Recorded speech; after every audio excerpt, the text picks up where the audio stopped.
But the senator, while indoctrinated, could not explain his toxicity.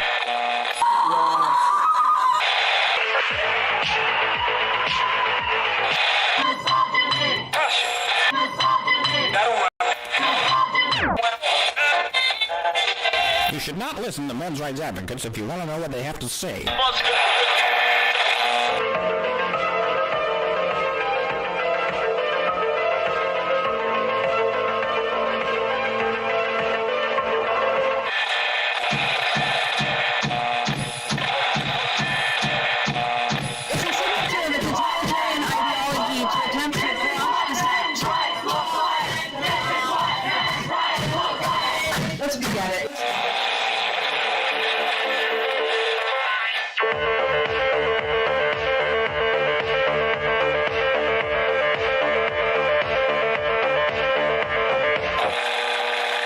Number ZZ9 plural Z alpha. Number ZZ9.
There we go. Hello and welcome to HBR Talk 329. Who voted for this? I'm your host, Hannah Wallen, here with Nonsense Annihilator Lauren Brooks and the personification of perceptivity, Mike Stevenson. And tonight, after the show tonight, if Kamala wins, y'all might want to pretend you don't know me. I just been thinking about some of the stuff that we talked about last week. And the more I think about it, the worse it gets. Not that we talked about it, but that it was real and existed and everything. So just try not to think about it. Yeah, I know. That's the best you can do. That's the problem is I have to think about it because who we vote into office decides whether it continues or not. And I mean, the last thing that we talked about was pretty fucking serious. Well, let me tell you something. If Kamala wins, I'm gonna drink until I forget who I am. Okay. Yeah. This is it's a good thing that Lauren and I are together in a relationship because either of our countries could collapse any minute now, and if mine collapses first, then I'm gonna go live with Lauren, and if Lauren's collapses first, she's gonna come live with me. There you go. I would recommend you all do the same and keep your options open. Yes. Great. If Passport the bros United for States the collapses, we're all moving in with you, Mike. I don't think that's what you meant. But no, yeah. I mean, we could all go live in Canada if that collapses last, but that's unlikely. I don't know. See, I'm not worried about it. It's not that I'm not worried about a collapse. It's that the idea of a collapse is not the scariest idea that has occurred to me. So there are other things that could happen that are actually far worse than an economic. We've been through a world depression before as a population, and it was not fun or easy, but we survived it. It really was awful, but we survived it. We've been through plagues, we've been through wars, we've been through disasters, and we've been through all the things that cause collapses, mass deaths, and everything. But for people who keep saying that we're not in a dystopia yet, this show's probably gonna sound like overkill. So people were able to get through natural disasters because they were free to help each other out in the event of natural disasters. The government represents a force that prevents us from helping each other out in natural disasters. It's leagues worse than any natural disaster. It's a man-made disaster. Dare I say a woman-made disaster? Well, that's actually part of what I'm going to talk about tonight, because people aren't going to want to hear this. Outside of maybe MGTOW will be fine hearing it. Maybe incels already understand it. This is a woman-made disaster. And, everybody's going to be looking at me going, but it's men at the top. It's men in office. Men are the ones. Men who were voted for by women. Who voted for this?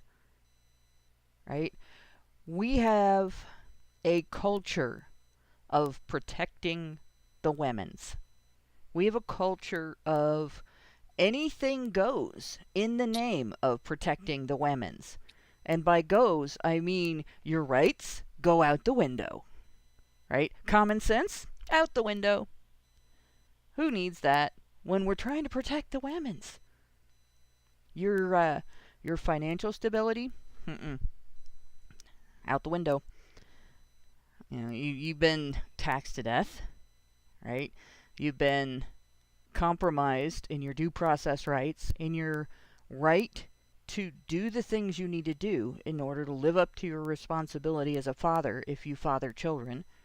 And then you get condemned for not doing it, right? You've been compromised in your right to individual thought, your right to have opinions, your right to judge women who behave badly. You can't criticize that. That makes you a misogynist. Oh, she cheated on you, so now you hate her? You're a misogynist. No, you just don't like being cheated on, right? Nope, not when a woman does it. Common sense? Out the window. You want that common sense back, you're going to have to go get it off the highway. And that's where we are, and that's where we've been for at least 50 years. And it's been getting worse throughout that time. But that's not the only problem we've had. We've had 100 years of women voting en masse for illusions of security and for Gibbs. I want my social programs. I want my money from the government. As if money ever comes from the government. It's like asking for money from a bank robber. That money came out of somebody else's account. It's not money from a bank robber. It's money from someone else's account. It's not money from the government. It's money from someone else's account. It's money from someone else's tax dollars. The government took that money from someone else under threat of violence. And yet, women feel entitled to it to the degree that they have voted in this huge, burgeoning blob of a, whatever you want to call it. Some people say shadow government. Some people say the deep state. It's a bureaucracy. Do you remember when we talked about the bureaucratic mind virus? And it's pretty much the same thing that gets described as the woke mind virus. And it largely involves the Federal Reserve, which is the different kind of bank robber. It's not someone who robs a bank. It's a bank who robs you. Yeah, pretty much. But the point being, women never stop to think in the course of voting all those Gibbs and all those regulations, all those changes to the structure of the government, all these new departments and agencies to keep us safe, keep our children safe. That no oversight is coming from the people of the United States. And you cannot expect the bureaucracy to be its own source of oversight. It's like leaving a fox in charge of the hen house and just telling it, don't eat those chickens. You're in charge, so you have to protect them. And trusting the fox when it says, okay. No, this is bullshit. So we're in a situation today where we have such a huge out-of-control bureaucracy that it is acting on its own, outside of the guidance of elected officials, outside of the will of elected officials, and outside of the will of the American people. It's become its own independent governing thing that has been inflicted on the entire world. The population of the United States, yes, but the entire world, by women, by the women of the United States, in the name of having the right to kill their babies, in the name of getting welfare money if they decide to make babies with fathers that they're not going to marry and create a family with. Right? In the name of having some sort of government program be the thing that you're supposed to rely on when you get too old to work.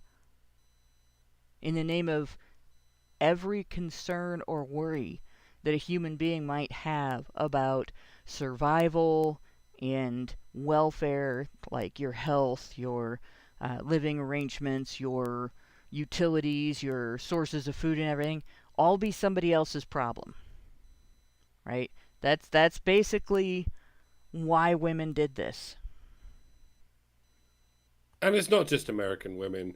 Like I don't want to let British women off, or indeed European women off.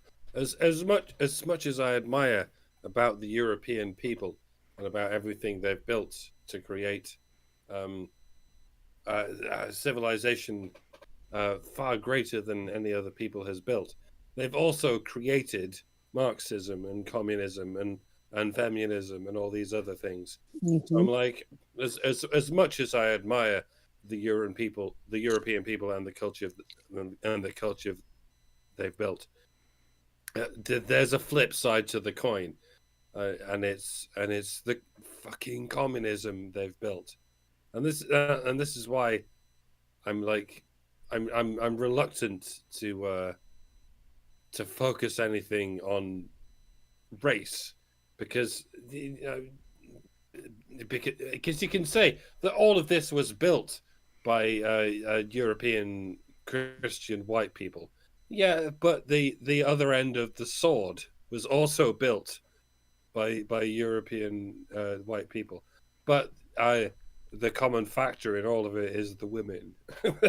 Yeah. And that does not differentiate us from the East or indeed the Middle East, because in all of these cultures they always have that sort of Damocles that is women hanging over it. And yeah, for everything Westerners like to say about the Middle Eastern culture, that they hate women so much and they oppress women. No, they have the same problem.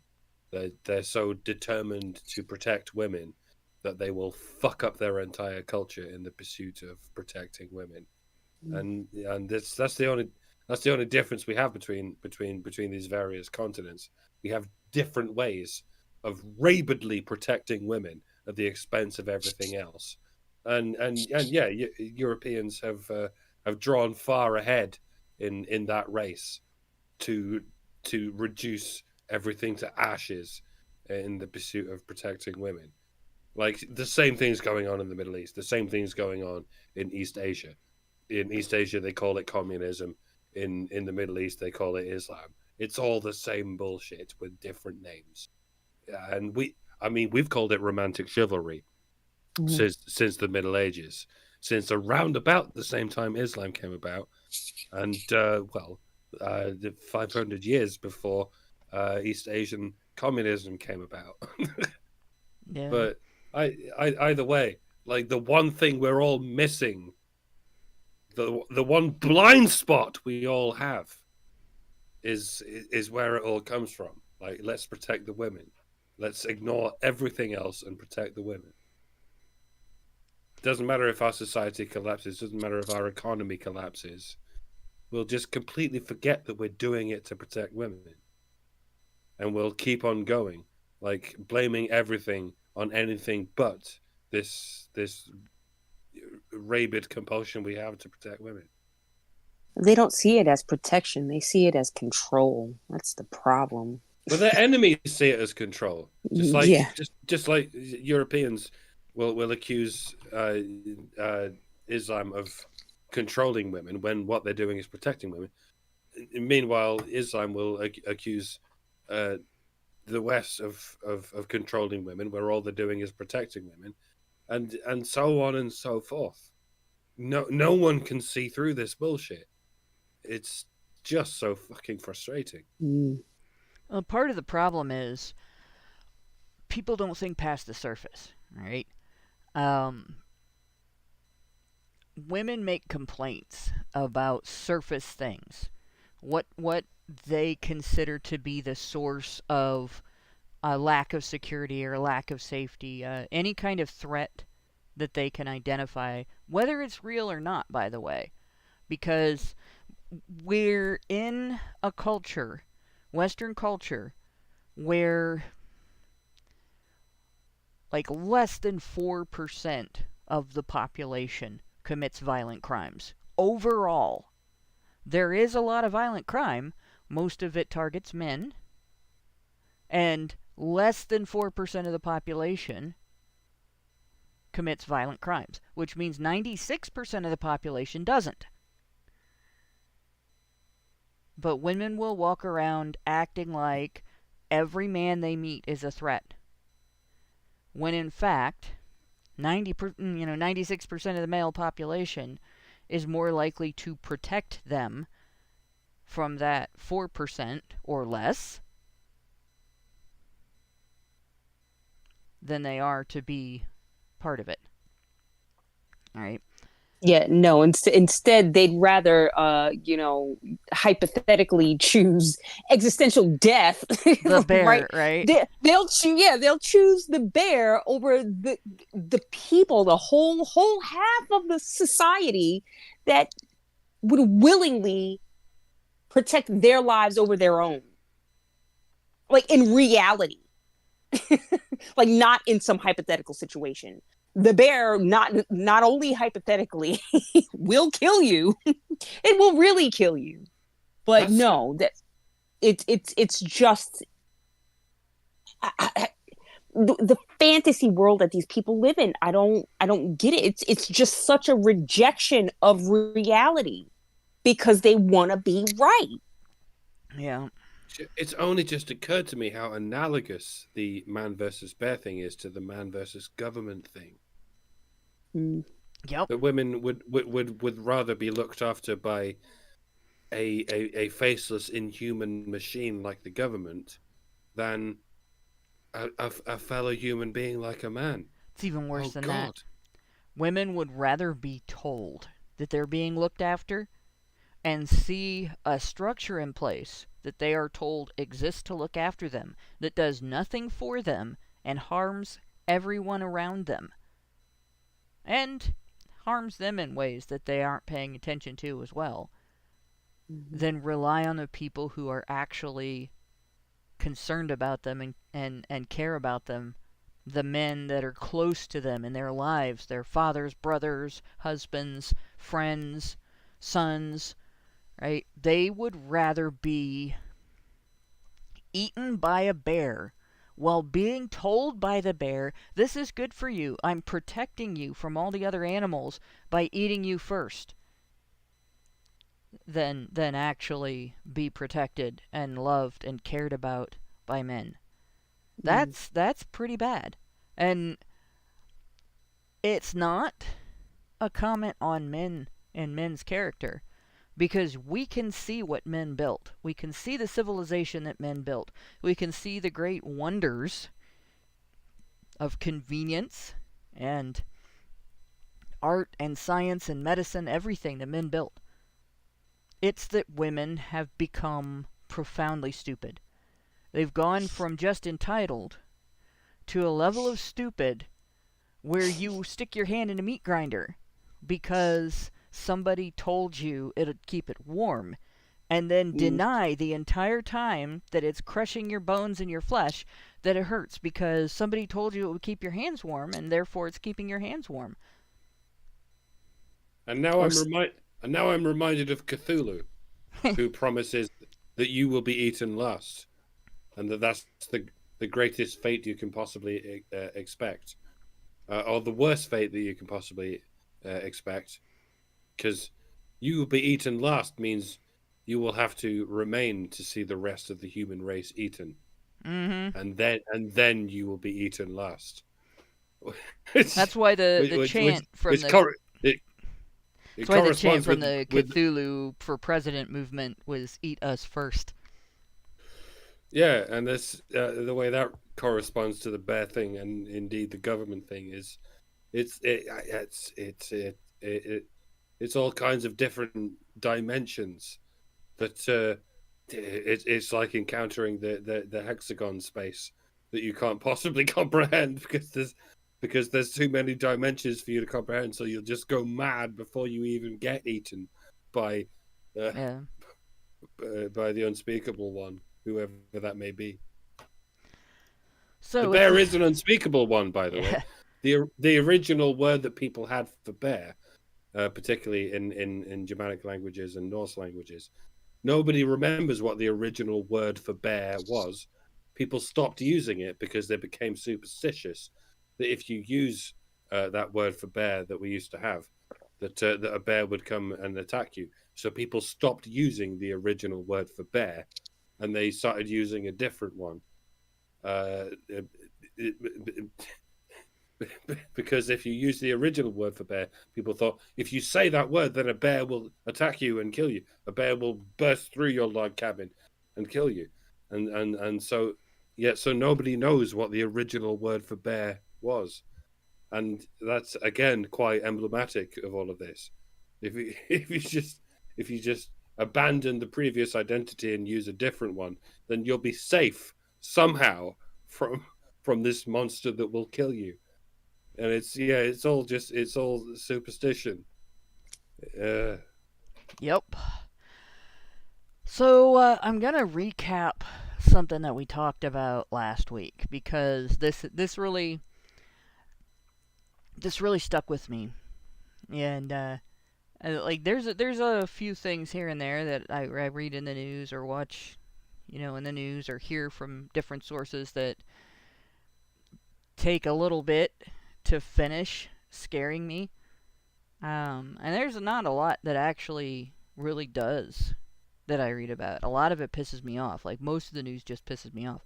This to me, is some scary shit, what has transpired here. And so, I'm gonna replay this part. This should work a little better. I think I figured out a logistic for making this play better, so we'll see what happens. But I'm going to replay this, and I'm going to have something to say about it, because the more I thought about it, the more things about it occurred to me that probably need to be said. So here we go. Now, this is dirty work. After the 2014 coup in Ukraine, where we overthrew the democratically elected government of Ukraine, however you feel about it, I'm not opining on foreign policy. I only care about internet censorship. You just need to understand these dynamics to know what you're up against, because these are the same people who are responsible for global internet censorship. But the fact is you can also look at reporting about the mass, very strange, peculiar influx of Al-Qaeda and ISIS fighters into Ukraine after the 2014 coup, when this was before the 2022 war broke out between Ukraine and Russia formally. The entire eastern half of Ukraine formally seceded from the Ukraine government, the newly installed U.S. Embassy in Kiev government. Remember, they installed that. That was the hot mic between the U.S. ambassador, that is the head of the U.S. Embassy in Kiev, the exact place that Ryan Routh claimed that he was communicating with to get visas for these terrorists. That was Jeff Pyatt and Victoria Nuland, who was then the Assistant Secretary for Europe and Eurasian Affairs. So the regional head and the head of the embassy are caught on a hot mic installing the new president. The entire eastern half of the country says, actually, we didn't vote for this person. We're going to do our own thing. And then Crimea also voted to join the Russian Federation. So just to point out what he is saying there, in 2014, the United States government the government bureaucracy, because this is the three-letter agencies and the embassies, and we don't even know for sure as laymen. It's possible the media knows. It's possible that there's information out there that I haven't read, that gives this, but we don't even know if the administration, the actual elected administration, was in on it or not. If they were, right, that would be Obama and Hillary.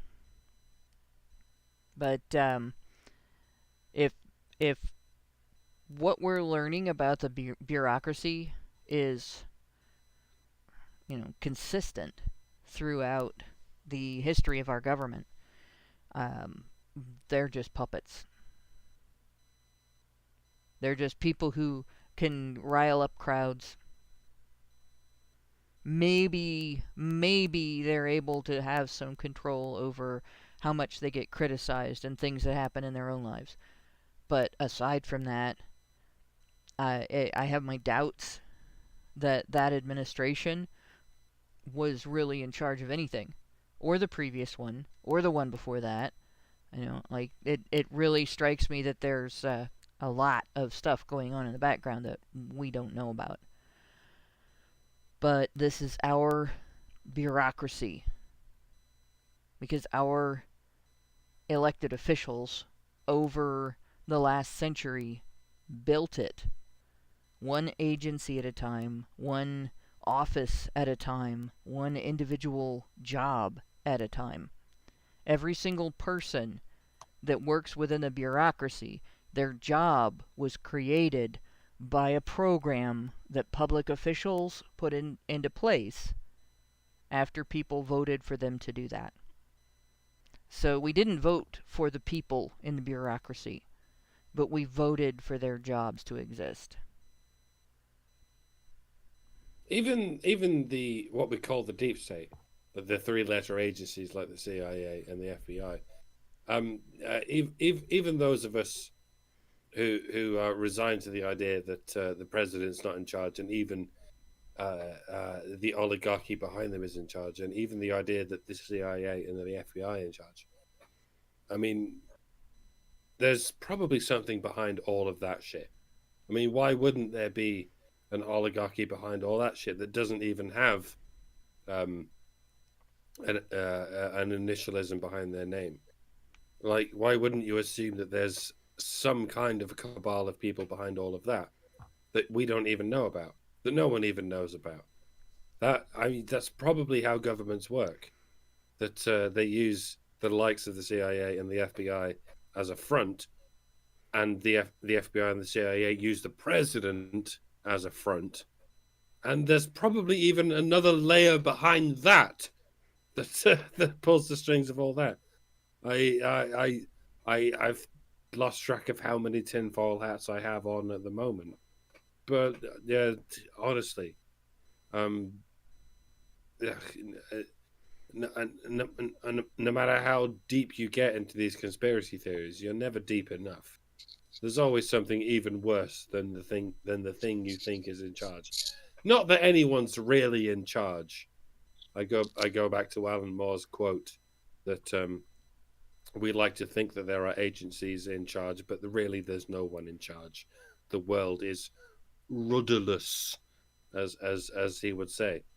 But the reason for that is that there are agencies and oligarchies in charge of things that no one even knows about, that no one has any hope of voting for, not even in the initial or secondary or tertiary level.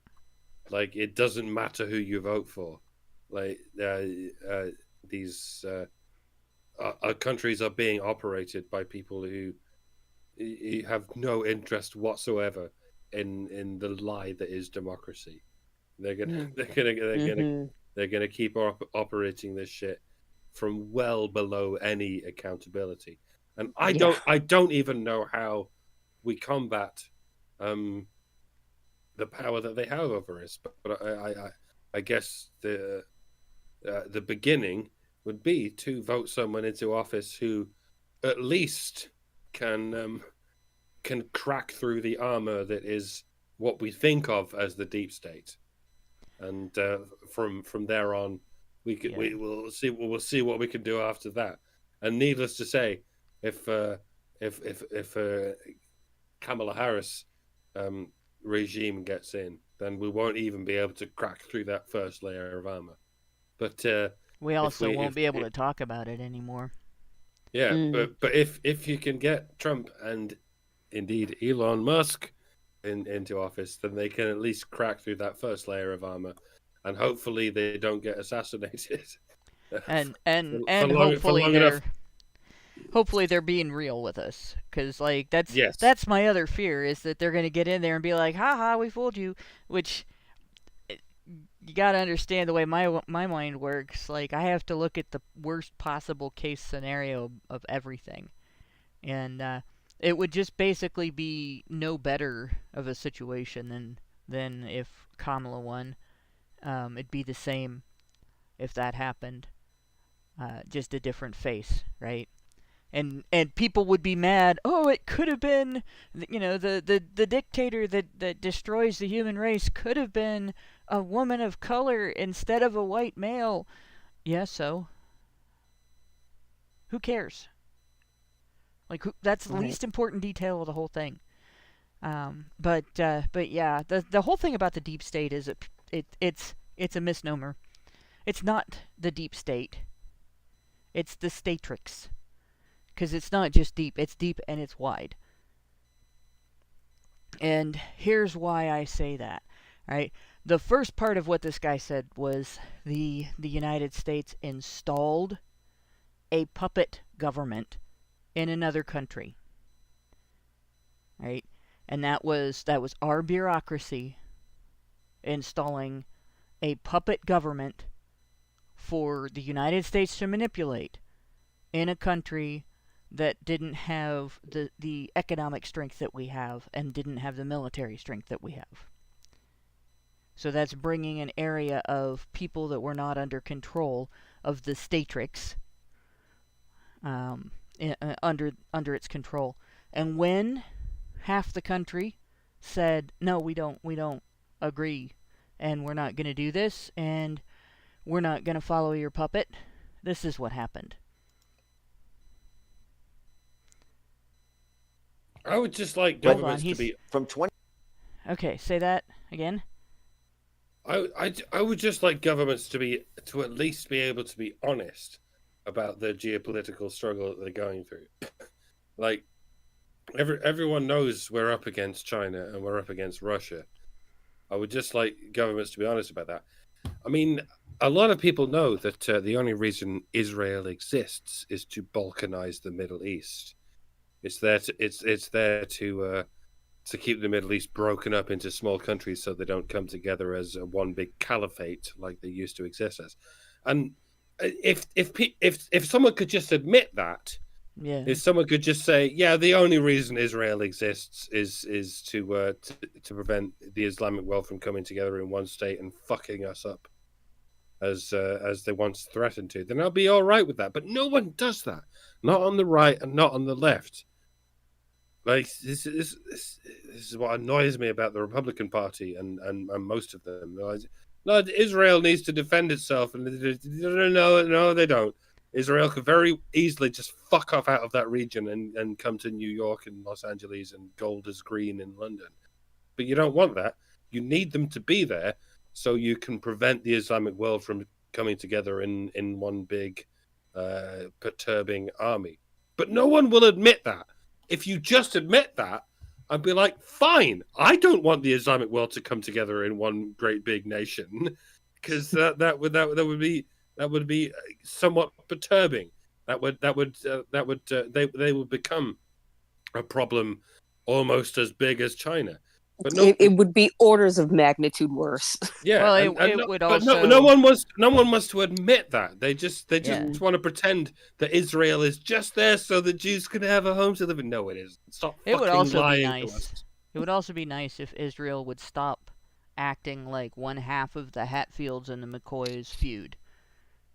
Right, and I hate to say this but it is acting. All right, you have one side that has the strength to completely defeat, dominate, and control the other side if they wanted to.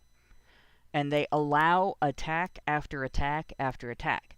And after they know that the other side is not going to stop, that there isn't anything they're going to be satisfied with, and that they might all actually be crazy. And they're continuing to allow those attacks and then playing victim of the attacks. And there is never a good reason for that. That's not something that fakery is not something that happens because someone's being kind and patient and loving and caring and all right, well this little person keeps attacking me and I'm just going to let it slide. At some point, you put a stop to it. Right? And by not putting a stop to it, they've created a situation where children are being killed on both sides by their opponents, and the supporters of the opposing side are crying, and the supporters of the killing side are denying, and everybody can see it happening, and nobody wants to talk about it. Because the only historic genocide that we are required to have so much sympathy for that it removes accountability from the people who survived it is the Holocaust. And what resulted from that is now you have people denying that it ever happened, people denying that it was as bad as it was, and so on, getting into the weeds about all of that, instead of discussing the fact that in that conflict, just like in the Ukraine thing, there is United States puppetry going on. Our three-letter agencies, our departments, are funding both sides of that conflict. So children are being murdered by two groups of people who hate each other on dollars that the women of our country voted to steal from the men of our country and send over there to fund that conflict because somebody told them, I'll protect your right to kill your babies at home. So I don't want to hear about Zionism. I don't give a fuck. I don't care what the reason is that they are there. I don't care why different governments need them there. It's all theater. It's all bullshit. And the only thing that's important to me about it is that we shouldn't be facilitating either side of it. Yeah. We shouldn't be stealing from the men in our country to send money to another country so people can kill each other's children. That's what I'm mad about. I don't care who lives where. If you don't want to get along with each other, fine. If you want a place to be, fine. If you can't stay in the same place, fine. Figure it out. But, the women in my country need to get their shit together and stop voting for politicians who pay to keep something like that going. And I'm going to say something very controversial here. But if you could all just get over having religions based on Middle Eastern fucking shysters. I mean, maybe the reason that we're all so obsessed with the Middle East is because so many of us are following Middle Eastern religions. Like, what if we got back to Druidism and paganism and stuff that didn't involve all of these fucking Jews in the Middle East? Like these Christians are all saying how much they hate Jews. You follow a Jew, bitch. Christ was a Jew. Right. Like, do you mean the people that were defeated by Christians and their entire way of life just sucked up into Christianity? And you mean Romans? Yes, but they were Christians. And then the Christian faith just absorbed their traditions into itself and grew. Yeah. Yeah, I don't think that It's like people saying, "Oh, life would be better if we were just like the Native Americans." How many of them are left? Right. It's over. They lost. Europeans didn't lose. No. We just got taken over by fucking Jewish religions. That's what I'm saying. You lost. Right? Our ancestors, because these are my ancestors too, they lost. They got dominated by another culture, and that is their culture now. It's not going to return to the old culture. People have been trying to return to the old culture for hundreds of years. It's not going to happen. They lost. Like, I hate to be bitchy about that, but after personally spending way more years than I should have entertaining the idea of Wicca, and everything, and I have nothing against people who are still pagan, people who are Wiccan. You can be what you are, follow whatever path gets you close to deity, but it's never going to be the dominant culture again. Well, and there's no reason why it should. I return to what I said on Tuesday about how the divine right of kings isn't necessarily the right way to go. Just because something happens to have happened doesn't mean it must be the right thing to have happened. And I mean, you can say that the year is 2024 because that's how long it was since Jesus was born, and therefore we're a Christian country. But you'll notice we spell that in numbers using Arabic numerals. We spell it with letters using the Roman alphabet. We still use the Roman calendar, and we use all sorts of things from all sorts of things, and we still can pick and choose from these things. Yes, we're a culturally pluralistic culture. We can still say we need these things and we don't need these. It would be very difficult for us to change our calendar and the numeric system we use and the alphabetic system we use, but it's not that difficult to change the spiritual system we use. We don't usually either results in or stems from a genocide. That's not something that it's. Well, not let's have a fucking genocide. Yeah, to say it's not something that happens easily. People who try to make a religion the problem, I don't think that people understand what's happening here, because I don't think the people that are doing this are doing it because of Christianity or Islam or Judaism or any other religion on the planet. And when I talk about the deep and wide state, it doesn't come from. I know people believe that these people are worshiping some old demonic god. I don't think they are. I don't think they have a belief system that any life form or intelligence form anywhere is better than they are, or smarter than they are, or more moral or ethical than they are, and has more authority than they do. I think they worship themselves. And it's the worst possible outcome, because there is no level of arrogance higher than that.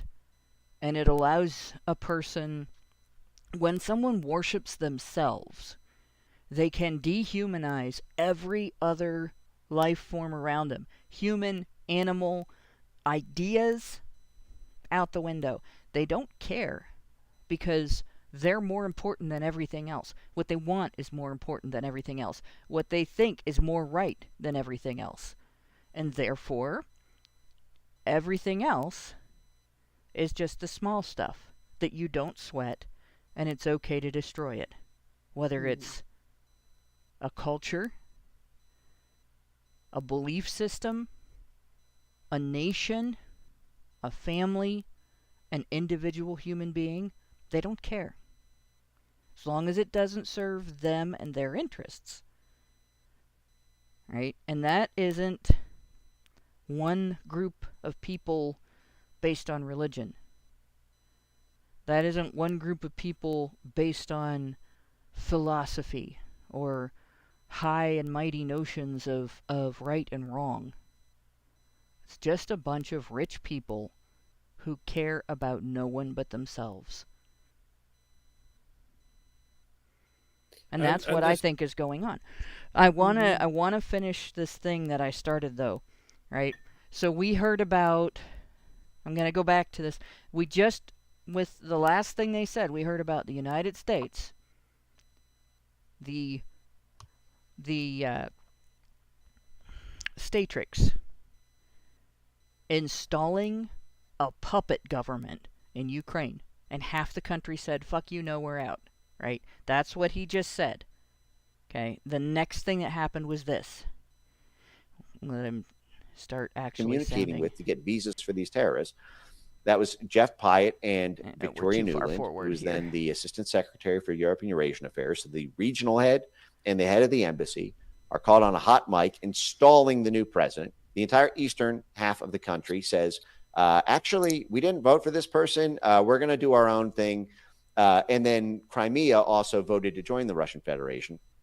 But from 2014 to 2022, the CIA, the DOD, British intelligence, the British Ministry of Defense, and support from NATO partners like Canada, who has its own oil and gas interests in Ukraine as well, and some of these other supporting economic stakeholders, were supplying money, muscle, and running these recruiting networks to try to bring in militants from all around the world to help the upstart, scrappy Western Ukraine military, which was very fledgling at the time and needed to be capacity built. They needed to add bodies. And this is something that the CIA had been doing for a very long time. You can go back to the Chechnya Russia affair, where there was also these sort of, Islamic terrorist groups that were incubated by the CIA at that time. So these networks had been already very well established, but there was this mass influx of ISIS and Al-Qaeda fighters to go out and kill the Russian ethnic Ukrainians living in the eastern part of the state. And so they had been sourced. So the people that he just said that go out and kill the people that he just said, that's genocide. What he just described there is the Statrix of the United States and some other countries that are allied with us, right? The Statrix installing a puppet government in another country with American dollars stolen from American taxpayers, mostly men. And then when the people of that country, half the people of that country rejected that puppet government, they hired terrorists to commit a genocide to enforce it, using your tax dollars if you're an American citizen or a citizen of any of the other countries that participated in this. Right? So we basically had a situation where the U.S. federal bureaucracy that women voted for en masse for Gibbs and the illusion of security hired terrorists to commit a genocide in Ukraine after installing a puppet regime. And the establishment media all over the world. When did we hear about this from any establishment outlet? Not once, ever. Did the BBC report on this? Because CNN didn't. Fox News didn't. Like, I didn't see anything about this anywhere until these guys talked about it.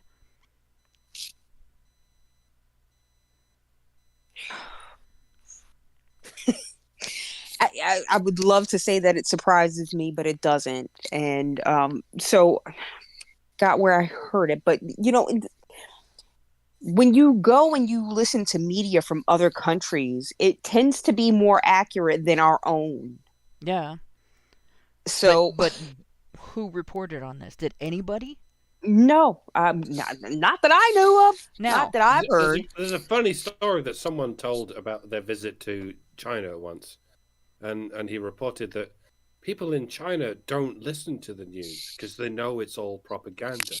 They know it's all just whatever the government wants you to think. yeah. So no one bothers listening to it, and they're sort of baffled that people in the West even listen to the news, and that's sort of, it blows your mind the first time you hear it. It's like, yeah, why the fuck do people still listen to the news as though any of it is true, Right?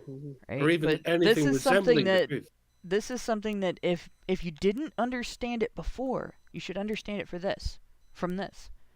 Because you think about this, all right? There was an outlet that allowed this information out. It was called WikiLeaks. Right? This kind of information is what WikiLeaks revealed about the U.S. government. And what happened? Do you remember what happened? The United States government orchestrated the creation of false charges against the guy that ran the organization in order to break him. Not just shut him up, but break him, and kept him falsely imprisoned for years. And they succeeded. Yeah. And like, people think this is about Hillary Clinton's emails, right? No, this is bigger than that. WikiLeaks had a lot more than Hillary Clinton's emails. And there's a lot of the information that's coming out now that people are talking about now that came out of WikiLeaks. WikiLeaks, all they did was release information that was possessed by the U.S. government and not being told to other people. And it was possessed by the U.S. government was because it was about what the government was doing. Right? So people who listen to the media, whenever we go through news stories and we talk about different things, you have to keep in mind, it doesn't matter what news outlet you're getting it from. If it's big, right? Especially if a particular television channel or media conglomerate owns it, right? Then you really know that is propaganda. It doesn't matter if it's your favorite news outlet or not. It doesn't matter if it's the news outlet that most often sympathizes with your political perspective or not. Like, a lot of people think that because when the left does something bad, Fox News will tell you about it. If they're on the right, they think Fox News must be unbiased, right? And a lot of people on the left think that, because when the right does something bad, CNN or MSNBC and those guys will tell you about it, that must mean they're unbiased. No, it means they got dirty laundry, and they'll lay it out because that keeps you coming back. And a lot of people think it's about advertising money, but it's not, because they're getting money from the World Economic Forum, and they're getting money from BlackRock. They're getting money from. It's advertising is, in a way, money laundering. Officially it's not. There's perfectly straightforward advertising, and there's perfectly straightforward support and everything. But when you have a company that's big and powerful that can choke out the advertising dollars of a news agency because they're reporting on something that this organization doesn't want people to know, then yeah, it becomes money laundering. We'll bribe you to only talk about the things that we're okay with people hearing by making sure that you get the ads that pay the most big bucks, right? And therefore you won't have to struggle and scramble for ad money. And it is the life's blood of any media conglomerate, any media organization, even the smallest media organizations that are for profit, need ad money, because they have operating expenses. They have people that want paid. They have owners that want to make a living. And this is something that I can tell you about it from my childhood when I was in the 7th and 8th grade and part of my freshman year in high school. My family, I guess it started more when I was in 6th grade, but my family ran a monthly tabloid newspaper. My dad was a stringer for the local newspaper, and they decided that they were going to not have stringers anymore. And they were going to have the reporters take pictures. And they decided this basically because they didn't like his terms for a contract. So it was like, all right. So he got together with some of the other stringers and my mom, and they started this tabloid. And after the first couple of issues came out, once a month, they began sucking up all of the advertisers that were supporting the daily newspaper in our community, because they had local news, and the daily newspaper relied on a lot of AP feed, and they didn't have a lot of local news. So, and it wasn't just like when city council did something, both newspapers were there, right? But when the local garden club did something, the tabloid was there and the local newspaper wasn't. Right, the local daily wasn't. And that's why we ended up with all the ad money.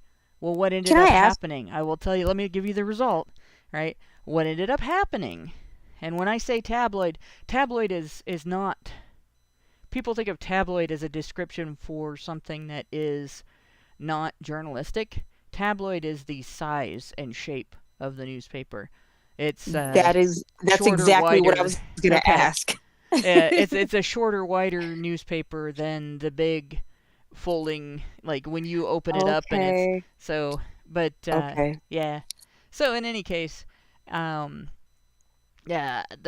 upshot was the individual who made the decision to get rid of the stringers came to my dad and was like, "We changed our minds." And so my dad went back to the group and was like, we're in a situation here where we have two options.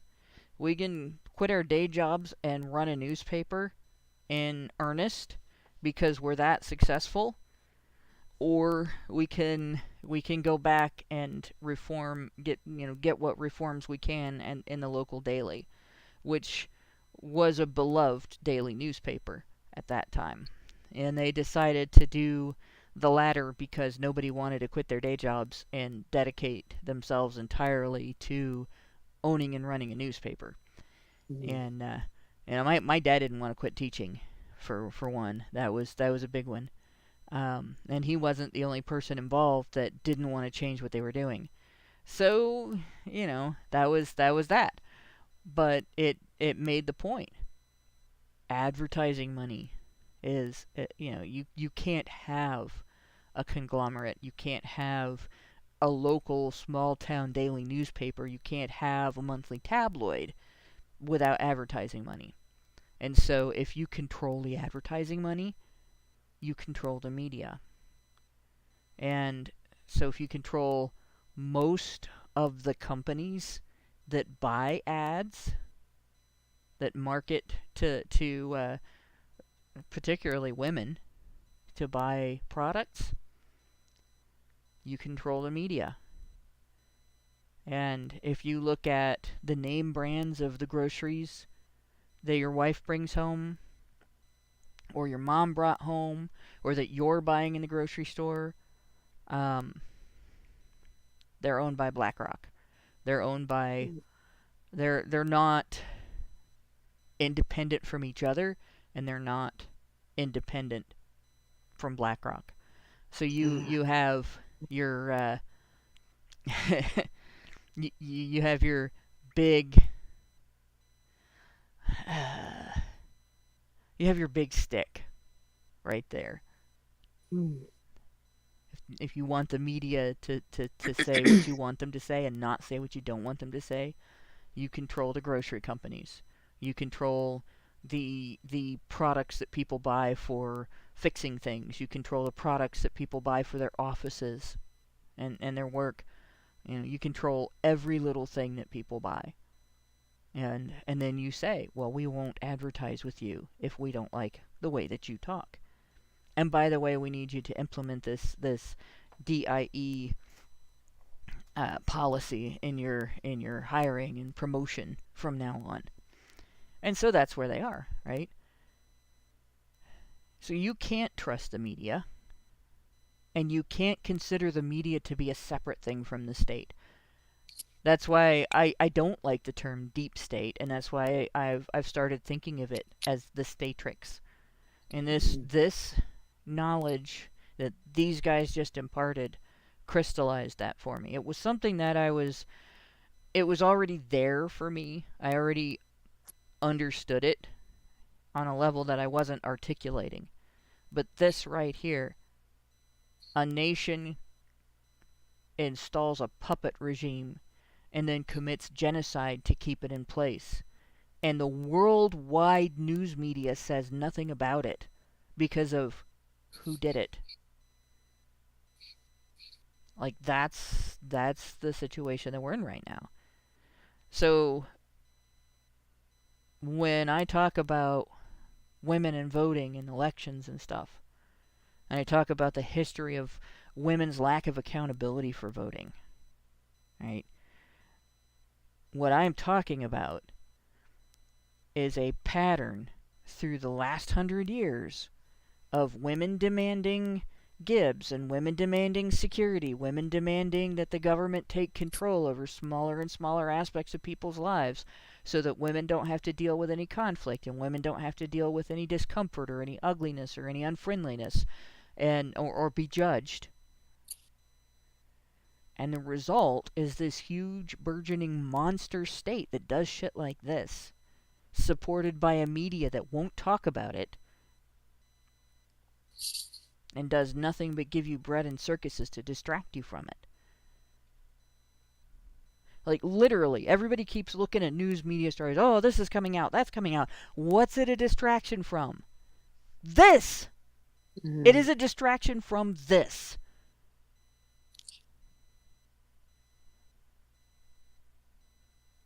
I agree. And a lot of this traces back to dare I say, religions that become matriarchal in their evolution. Now, that's not necessarily anti-Semitic, but it does trace back to the world's only matriarchal religion, which gave birth to the next two sequels of that religion. And I'm just saying.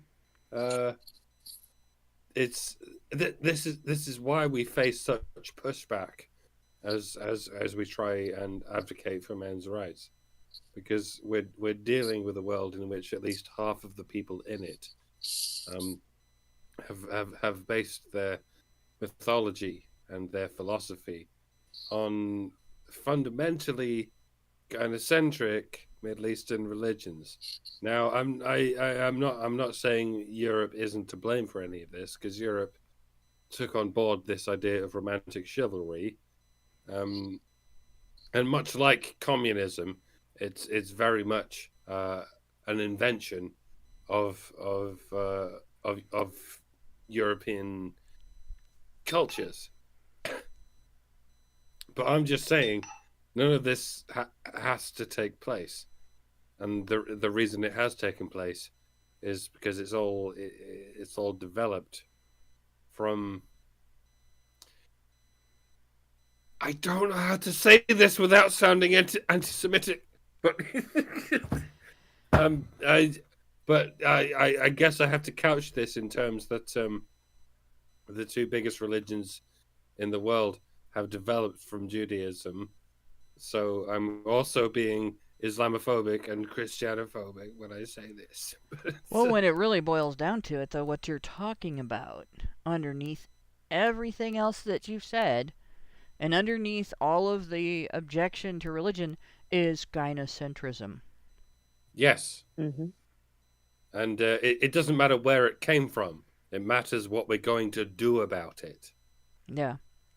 And this is something that I'm kind of glad if Trump really is who he says he is, and he's really going to do what he says he's going to do, even though I would rather nobody ever face false allegations. I'm glad that the person who is talking about doing this is one who has been through the fire over and over again, who isn't going to buy that bullshit, right? He'll say things that are gynocentric, and he'll do things that are mildly gynocentric, that it's like a throwaway here and there.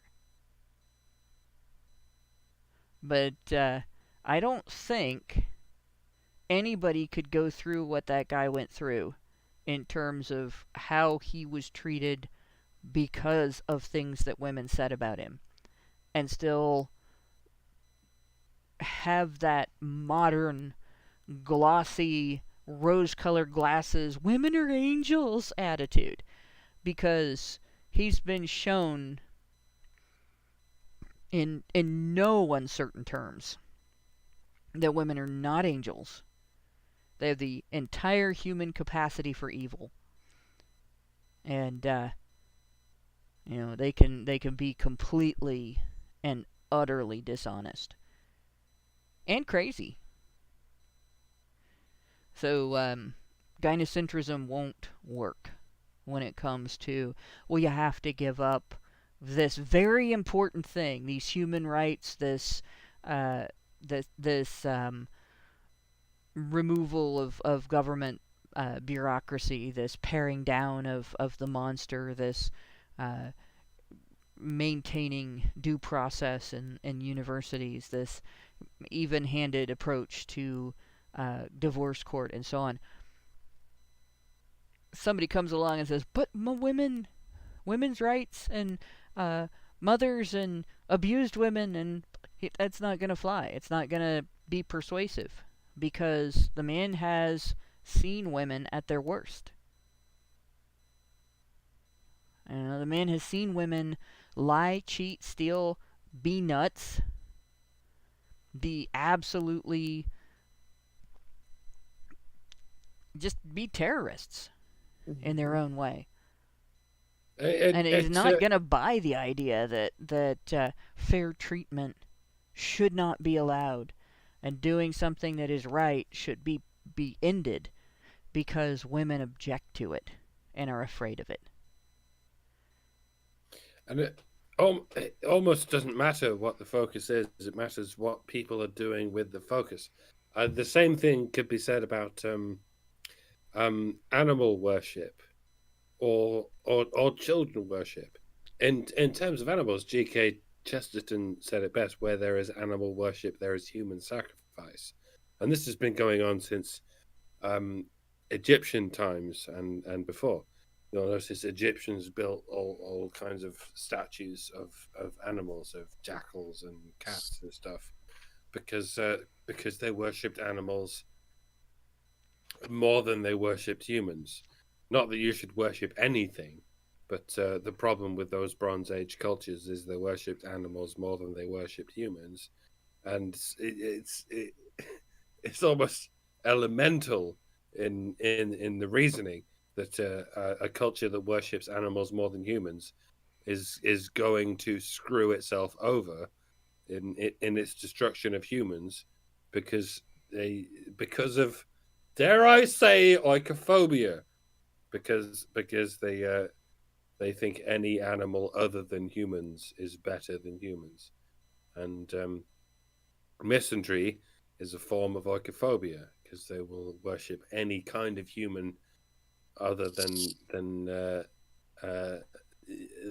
males, and it's as so it goes. I mean, I guess in the Bronze Age it started with animal worship over human worship, But in our modern, particularly Western culture, it starts with worshipping women over men, and a similar thing sort of happens. People worship women over men, and it never occurs to them that they're doing this because they hate men. That it only ever occurs to them that they're doing this because they love women. They can't imagine that they have any hatred in their soul. Like, no matter how much they worship women, it never occurs to them that they're doing it because they unworship men. There's no such word as unworship. but it from an outsider perspective, it sort of stands to reason that if you worship women, it's because you're not worshiping men.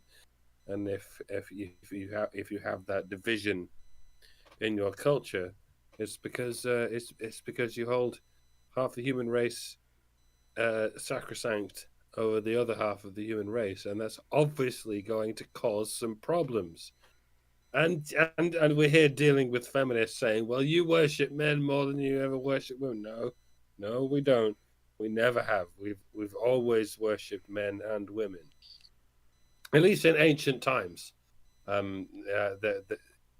We always had female gods and male gods, and we built statues to show our worship of men and women. And that's, if you have to worship, I don't think you have to worship, but maybe I'm wrong. But throughout history, we've always worshipped men and women in our pantheon of gods, and I guess that's what's important, that you have this balance. That if you're going to worship, if you absolutely insist on worshipping deities, then it's very important that you worship men and women equally. But we've reached this point in modern civilization where it doesn't, gods don't even matter anymore. The only thing we worship are humans, and the only humans we worship are women. I guess I'll point this out, right? The entire reason humanity has religious beliefs about deity, about nature, about each other, about anything, is to give people instructions and shortcuts on how to understand how to live, and what their goal in life, what the reason for living is, and so on. And the religion that I think had the best message about that, the people who promote it the most often remember everything else about that religion except that message. Right? The messenger said it was the most important message for everybody to remember. And people forget that before they forget anything else about the religion. So it's almost like humanity is hell-bent on self-destructing. So I have some people in chat are trying to figure out what the this is that I was talking about. I guess I'm gonna have to be really blunt about it. We are living in a dystopian reality. We are living in a dystopian reality in which we have the one world government that everybody is afraid is going to be created. It already exists. Okay? It has already happened. It is already in operation.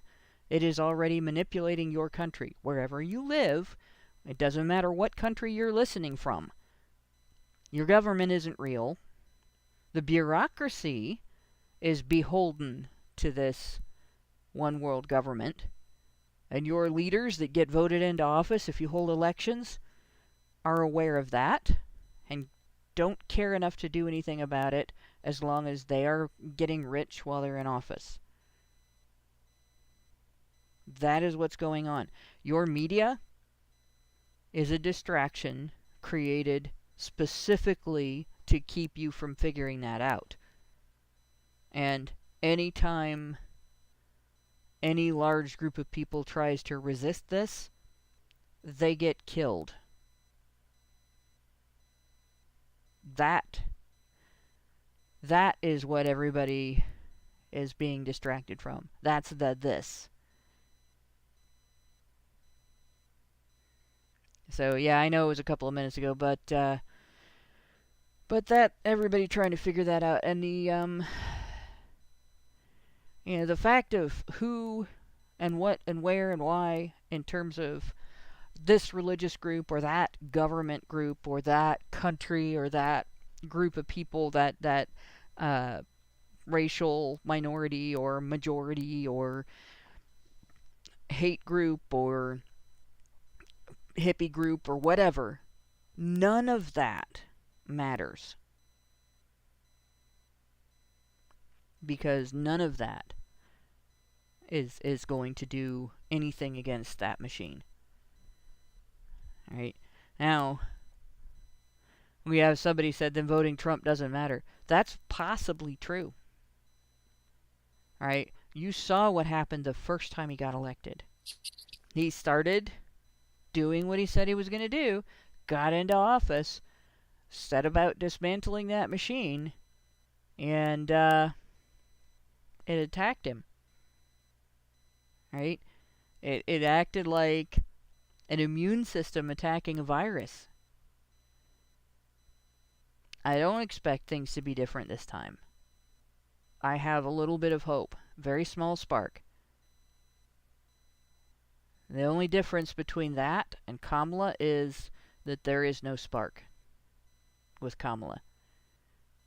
Like, Kamala is all on board with that machine. She's probably not part of it, but she's sure as shit not going to get in its way. You're at the wrong rally. And I quote Koala. Mm-hmm. Yeah. So that's it. You vote for a tiny little spark of hope or no hope at all.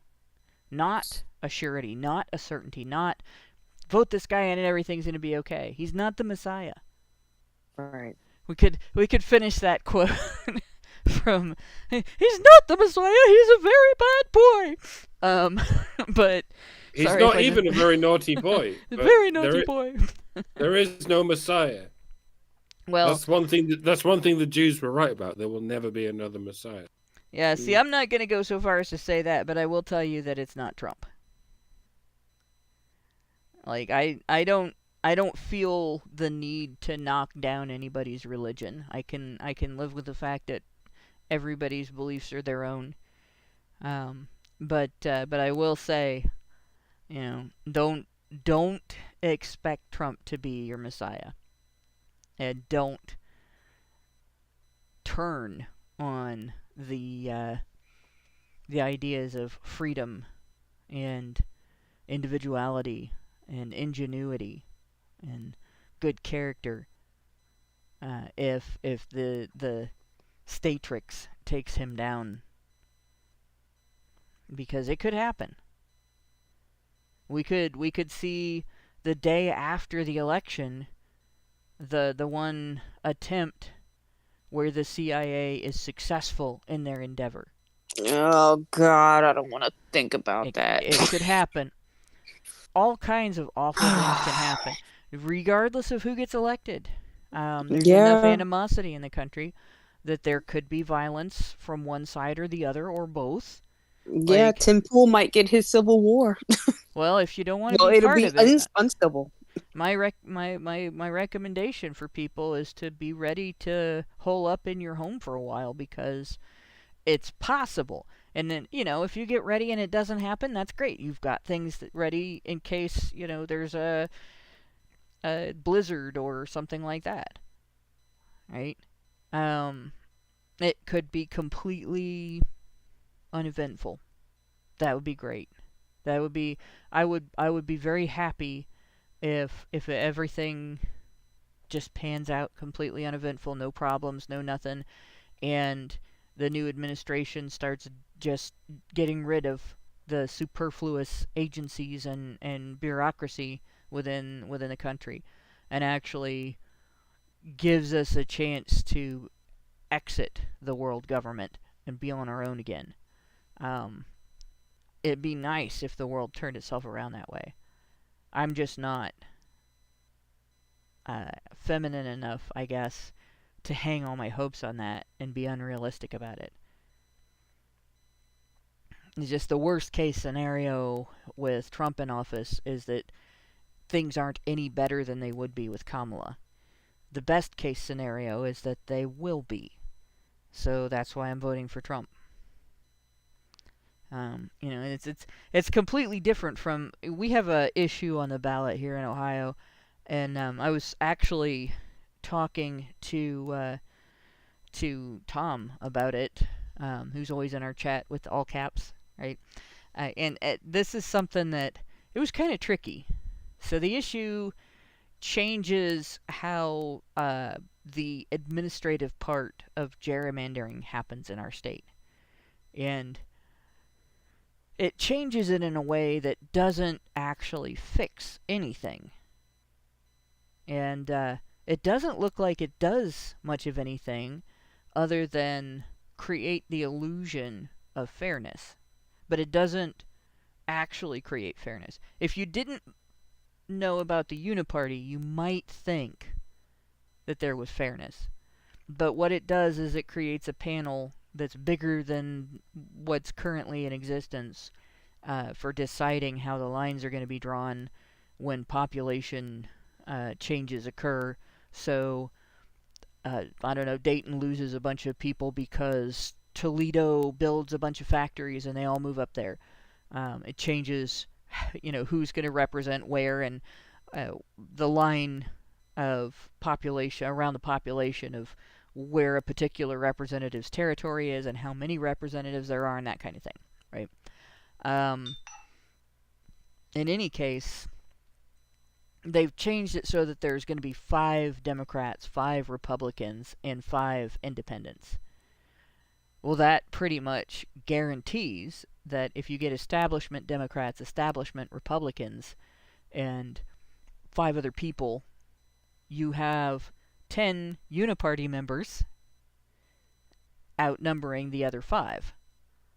So, even though it looks on paper like it's trying to fix the problem of a political party in the state having control over that currently, the reality is it's handing power to the establishment. And it's not going to fix jack or shit. And I'm voting against it. Because of that. When I see a law getting passed that doesn't fix the thing that it's supposed to be fixing, and does open up an avenue for increased establishment power, that tells me they're trying to pull some shit. And immediately, my vote is no.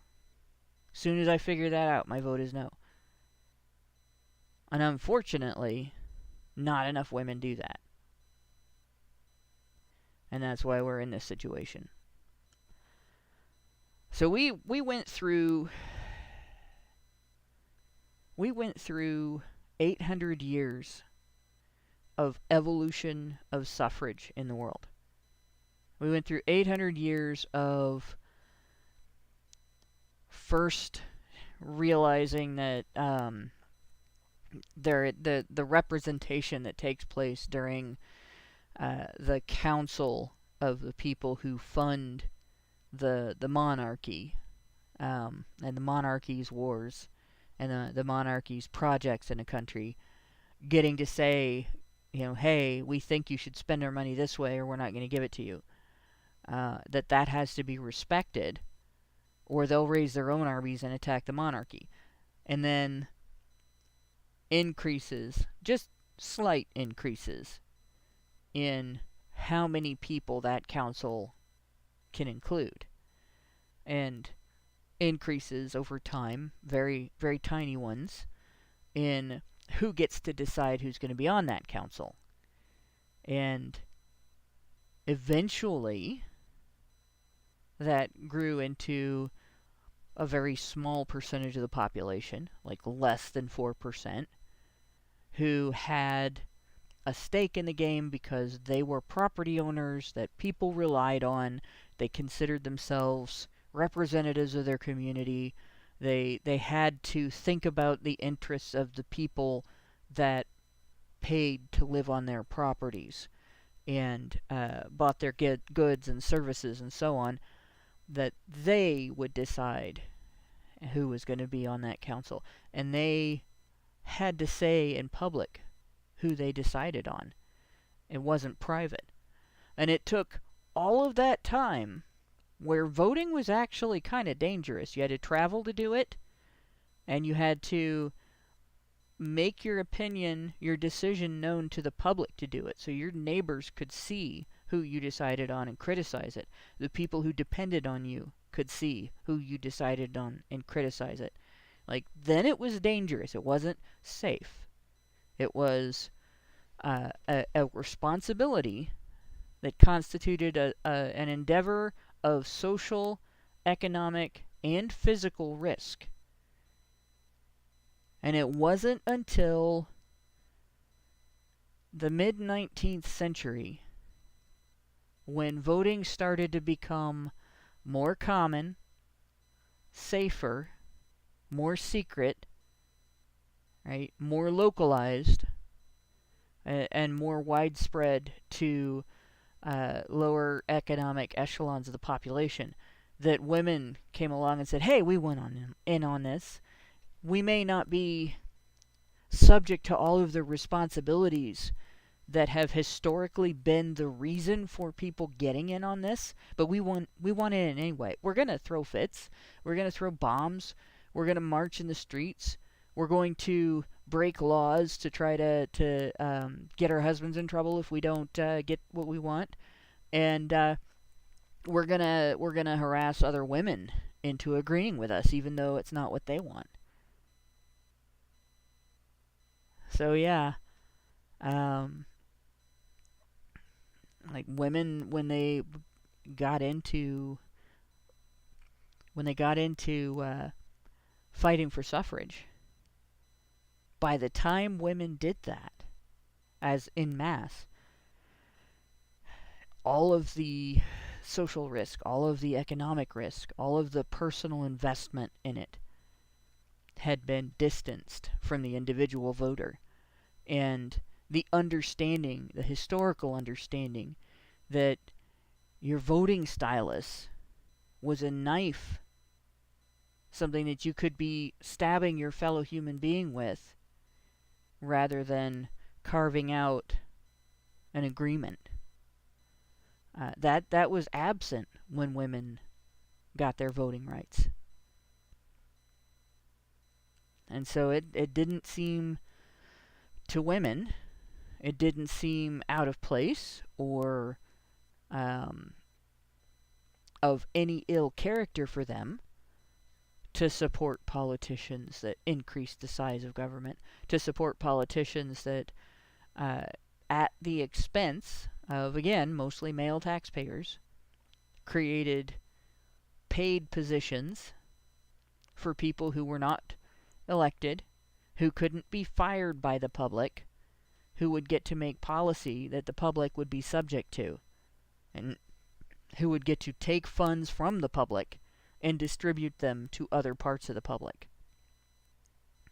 And the more that grew, the more entitlements women voted for. Right? And they voted for warmongers, and even before they had voting rights, they supported warmongers. You have Woodrow Wilson, who was elected before universal female voting rights. Although there were women who could vote in the United States at that time. There were states that had women's voting rights, and they could vote for president. He was considered to be the woman's president. And if you look at his policies and how he got us involved in World War I and how he wrecked the outcome politically, you're looking at pretty much the catalyst for every war that's happened since.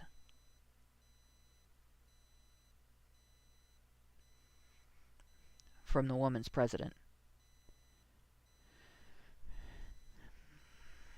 So I know that everybody is probably wondering, because this is probably the biggest tinfoil hat you've seen me put on. But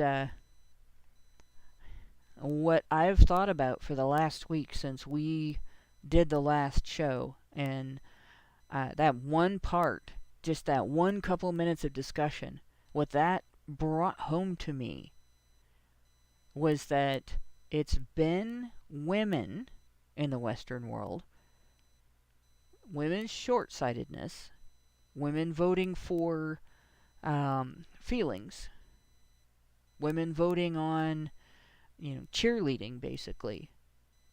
Rah rah abortion, yay! Rah rah welfare, yay! Rah rah single moms, they do it all, yay! That kind of thing. That has ushered in this monster that I've described. This one world government that exists, that's already in place, that, we keep hearing about this future project. It's already there. This statrix of control in which you are living was ushered in by women based on feels. And if women don't get their heads out of their asses, there is nothing that can be done to keep it from coming back. Well, that's unfortunately never going to happen because there will always be a man to blame, Hannah. Yeah. Always. Yeah. Always be a man to blame, and there will always be, you make me feel unsafe. You can't talk about that. Mm-hmm. What if we all identify as women? Will that fix everything? No, you poor sweet summer child. No, it will not. No, then that we will make get, the line what is a woman? Yeah. That'll make the line for the bathroom even longer. Let's not do that. Yeah, that is true. But I know that I've got people, because my cadence was so slow and halting, that there are people probably falling asleep instead of listening. But this is hard for me to talk about because I'm trying not to go the other direction and yell. Yeah. Because I could be in panic mode right now. It would not be very difficult for me to get... It's actually a challenge for me to not jump to panic mode over something like this. And it's not that I didn't have an inkling before. It's that... It's when there's a monster in the closet, you can hear it, it sticks its claws out from under the door, the monster smell is there, there's fur all over your room. You still get a jump scare when the door is opened and you actually see the monster. Yeah. So that's the situation.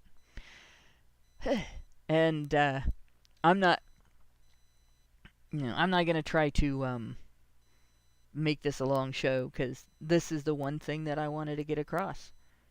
And I said it the way I've said it. That's the answer to the question, who voted for this?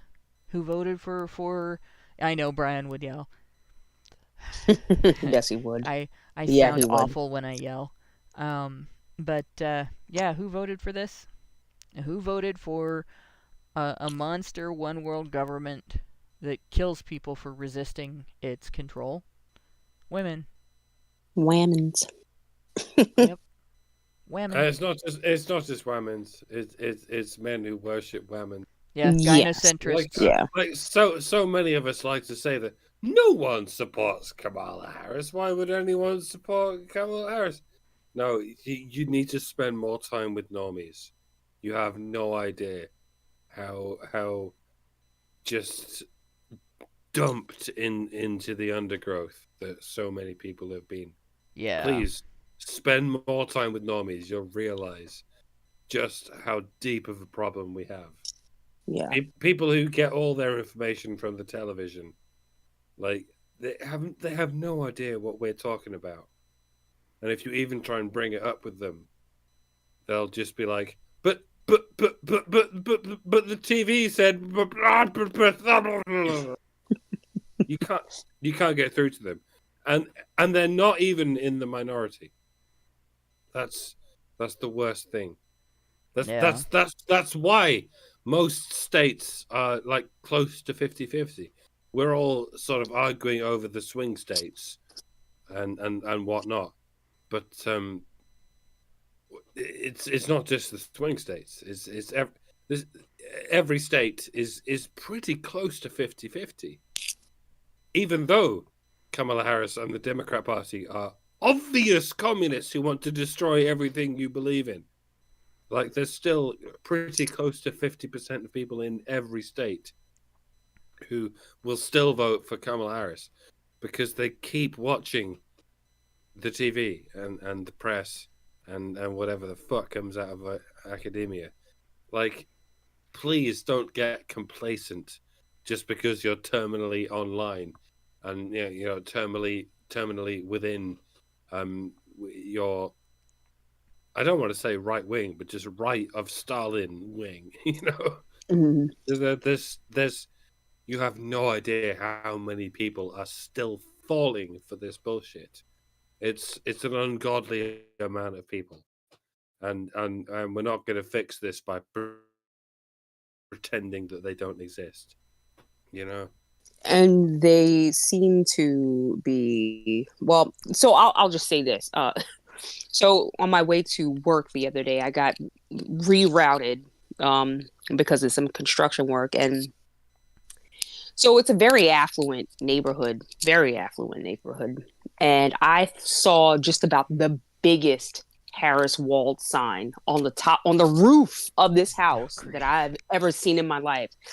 And in the neighborhood, there was just so many Harris Wald signs, like so many supported, and I don't really see it. I don't really see those Harris Wald signs everywhere, but just through this neighborhood. And it's the affluent people. It's the elites. It's the ones who think they know better than everyone else specifically because of their position in life, right? Because they've attained such, status or whatever. They think they know better. And you're just, you peasants. What could you possibly know?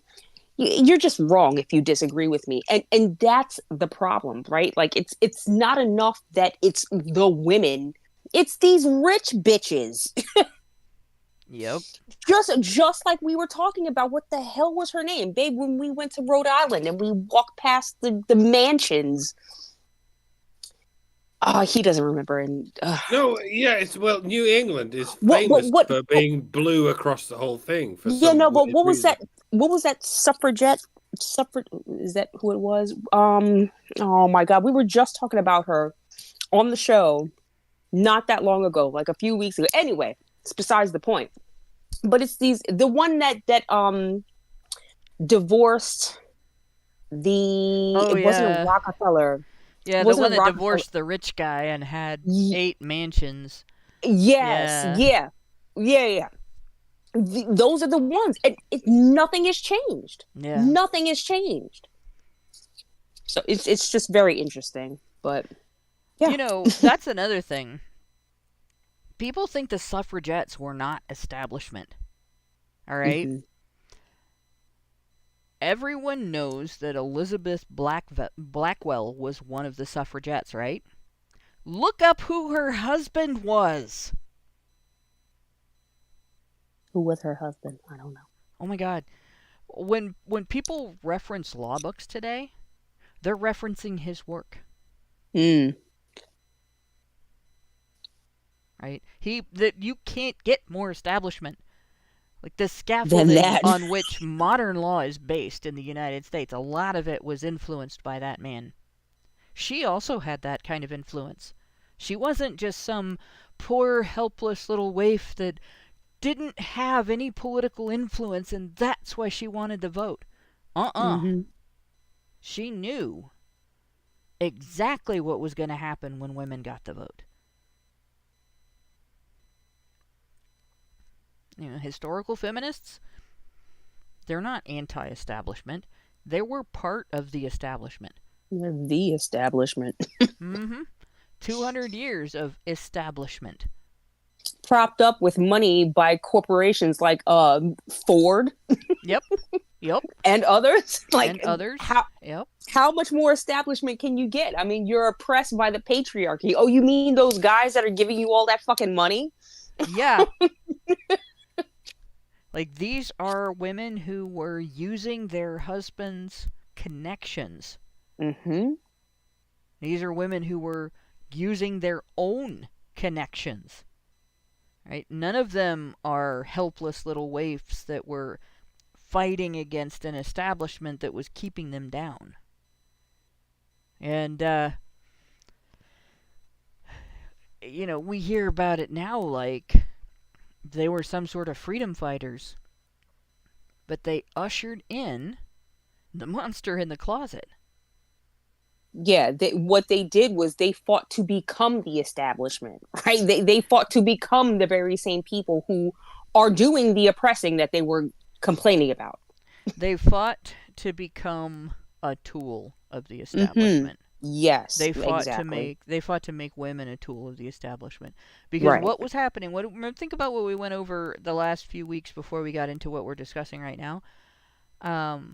Suffragettes and anti-suffragettes. One of their main points of disagreement was how much political power women had without the vote. And anti-suffragettes, one of their main talking points about women's power without the vote was that women had influence outside of the political establishment when women were not voting. That women could lobby as members of their family and members of their community, and extra establishment or para-establishment, outside the establishment, beside the establishment, not part of the establishment. Observers. And, people who cared about what was actually resulting from law and policy within their community, because it was affecting their people, their families, their friends, their colleagues if they were workers, their children, and the schools that their children went to, and so on. This was a level of power that only existed because it was all women could do. And therefore women put effort into it. And as soon as you can just feel like you've accomplished something by checking a box instead, women quit doing that. It's very much the same as if you look at what social services does for people versus what charitable organizations run by dedicated people who have specific interest in a particular area, like somebody who is involved in disability care because they have someone close to them with disabilities and they want to help people in a way that they can understand, like their own personal understanding that's specific to the needs of people with disabilities. You have this government agency that has, it's nameless, faceless, heartless, and often brainless, where somebody comes in for help and they have a cookie cutter solution, and if you don't fit the shape of the cookie cutter, you either don't get help or they inflict damage on you instead. Or versus the organization that's run by people who have personal investment in the outcomes of the people that they're trying to help, actually does things to try to improve their lives and make them more independent and more capable of having some sort of self-fulfillment instead of just relying on handouts or being told that they don't have the right kind of handicap to get the handouts. That kind of difference is the kind of difference you get when you pass up social influence and lobbying not just government officials, but the public, right? Actually being the muscle that pushes the Overton window. And you replace that with checking a box for a politician who made promises.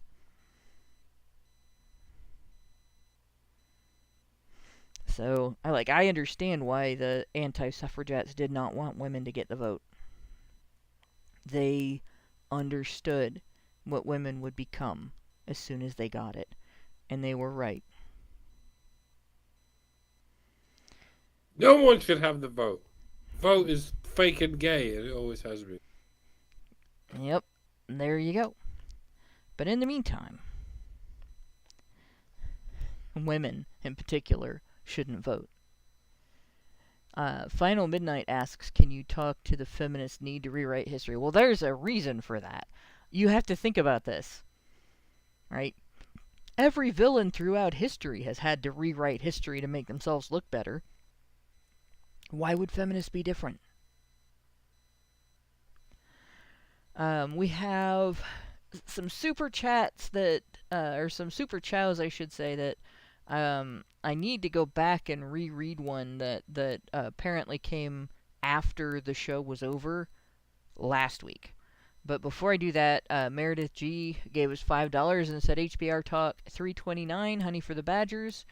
So I have to actually go find the other one. This is rough. Okay, so I believe it's this one right here. Xeranx gave us $5 and said, this is why I'm so tired of the change the laws talk. Some may think it's impossible, but government needs to be thrown out of marriage, family, and children. Any government tentacle in either is not only disgusting, but detrimental. I don't want tentacles in my children, thank you. 1000% right. Yeah. As an anime fan, that's disturbing on a whole other level. No. But yeah, any government, and this, my dad said the same thing. Xeranx, you would have liked my dad.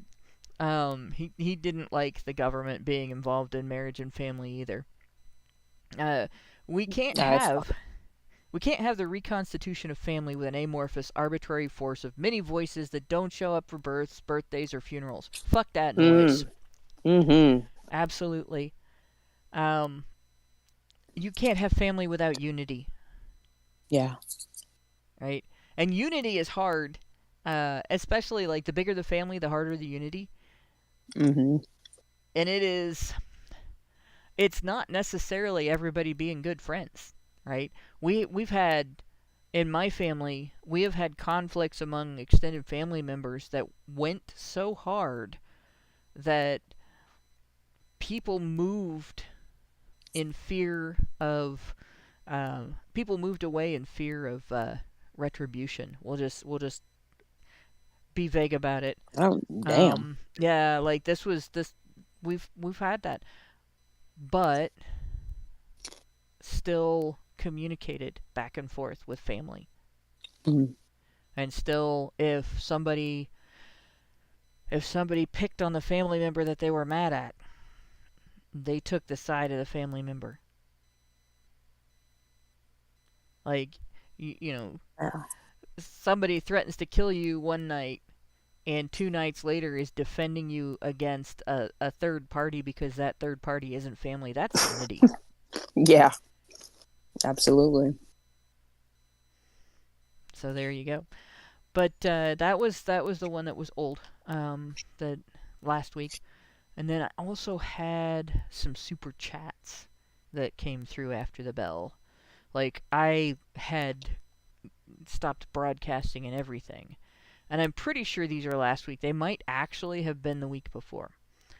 And I may have forgotten to read them last week. But all 3 of them came from Albert Nader Retro. I might have actually read them, and I might have forgotten that I read them. So I'm sorry if I'm repeating myself, but here we go. Each one of these was Albert Nader Retro gave us $5 Canadian all 3 times. The first one, he said, the only thing necessary for the triumph of evil is for good men to do nothing. Edmund Burke. Then the second one is, with great power comes great responsibility. Uncle Ben Parker. And the third one is whatever Russia does from now on is on the West because we didn't stop them. You don't poke a bear, you shoot it. Albert Nader Retro. And so, in my opinion, everything that Russia does from World War I on is on the West because the United States pressured them to stay involved in that war when they were dealing with political upheaval that created a risk of overthrow of the government, and it resulted in overthrow of the government, and that resulted in the USSR. So and the idea that it's only men, i.e. weak men, who are responsible for the hard times is something I've thrown myself against Homath in the comment section before, because he did this long video recently, and he kind of said he kind of said, well, some people have said, well, it's not just men who create the weak times, and he was like, well, that's just men doing the victim thing, and I'm like my brother in Christ, at some point we have to acknowledge that to some degree weak women are also culpable in some way and responsible. Weak Yes, women for the are hard times. incredibly For the hard times.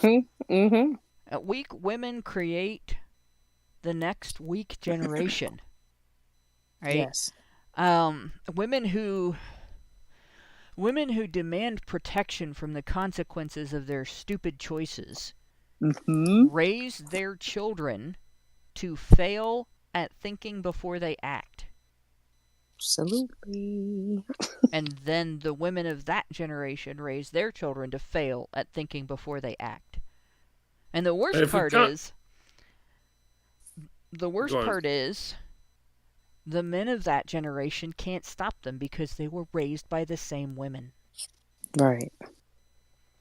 And yeah, if we can't figure that out, then we'll never figure this whole thing out. And in that same video, he presented the Norman Rockwell portrait of this guy who stands up and tells the truth. And I tried to stand up and tell the truth along the lines of, it's not just men who are responsible for the bad times. At least we can give some apprehension of the idea that the bad times are in some way the responsibility of the weak women. And yeah, some people were like, yeah, you're right, Mike, and some people were like, no, this is about self-improvement. This is about self-maximization. You can't tell me that women have to do things. This is about men improving. And I'm like, okay. But this goes to show you, gentlemen, that when you stand up and tell an obvious truth, such as in that Norman Rockwell painting of that guy standing up in whatever forum that was and telling an obvious truth, you can stand up and tell an obvious truth, like maybe women are also partially responsible. A bunch of people will say, well, that doesn't matter. We're talking about self-improvement. We're talking about how men can do better. And so it doesn't matter what women can do to self-improve. You need to do better yourself and not women. I fucking can't. And people who treat that like a zero-sum game, right? It's either or. Either men are culpable for their actions or women are culpable for theirs. That's dishonest. And if somebody says that to you, you shouldn't trust them because that's a liar. That's a person who lies. Both sexes can be culpable for their actions, and both sexes can engage in self-improvement. But not all self-improvement is created equal, all right? So if you're walking through the woods and you see a snake, And it has pretty colors, and you think, gosh, I would really like to pick up that snake and touch it because it's just so interesting. It has pretty colors, and it's got cute little beady eyes, and look at the snake. And you recognize the color pattern as one of a poisonous snake, right? There is no amount by which you can grow personally a thick skin that will keep you from dying if it bites you. So you have to understand the snake. You have to make the right choices and the smart choices with an understanding that there isn't a choice you can make and a strength you can exhibit that will make you invulnerable to the snake. The only thing that you can do is control your level of interaction with the snake. Right? I learned this at... The difference between a snake and a woman is that when a woman bites you, she, being possessed of a conscience, is responsible morally for what she did, whereas a snake only has instinct and can't be treated that way. Yeah. So it's perfectly acceptable to keep women at arm's length, to make women understand around you that you don't trust them, to make it known, and to even do every form of self-improvement that you're going to do to protect yourself against women who behave like snakes, right? But when one does and figures out a way through your defenses, all of that doesn't make it your fault that she behaved badly. It makes it her fault that she behaved badly because she has a conscience and she knows that what she did was wrong, and it isn't wrong to hold her accountable for that. And you can expect women to change. You might say, well, the government doesn't expect women to change, therefore they'll never change. But if you begin by expecting women to change, I mean, that's the beginning point at which you can you can expect the government to change its approach to how women should change. I mean, if men can change, then women can change. Mm-hmm. I mean, you might say that women can't change because the government is in favor of them, but this is where it begins. It begins with expecting women to change and then expecting the government to expect women to change. Mm-hmm. I know it looks impossible. Well, women have changed. We know women can change because women have changed, right? Women used to understand that fucking everything that moves is a dumb idea that is detrimental to your health and your personal welfare, your potential economic status, and your family relationships. Women used to understand that. That used to be common knowledge among women. And then there was this political movement to forget that. And now it's religion among women that it can't be possibly true. That it's a bad idea to fuck everything that moves. Now she's just living her best life. Yeah. I guess your best life is becoming jaded as quickly as you possibly can. Mm-hmm. Mm-hmm. But if women can convince themselves that it's a good idea, that it doesn't matter, all of that shit it flies out the window. Yeah. If it makes her feel good, because again, it's just what you said. They are so surface level. They don't go past the immediate, how it makes me feel. What does it do for me? That's what they care about, you know. And if they have kids, then how does it affect my kids, and how does it affect my children's lives? They might think that far. They don't go any further than that. You know what I mean?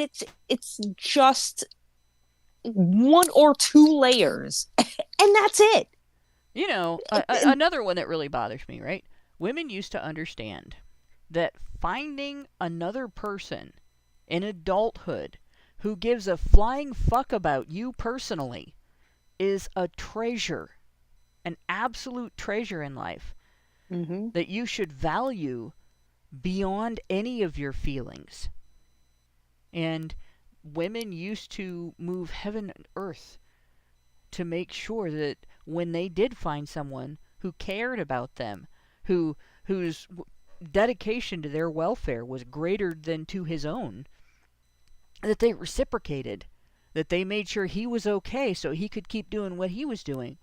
Mm-hmm. And now it's me, mine. I want. Gimme. Yep. Put the Yep. money in the hat or I'm going to cry misogyny. Yeah. Like, that's it. That's all you get. I think I'm going to turn that into a song. Like, it's not enough that women are each other's competition. They have turned men into their competition. They want to compete against men.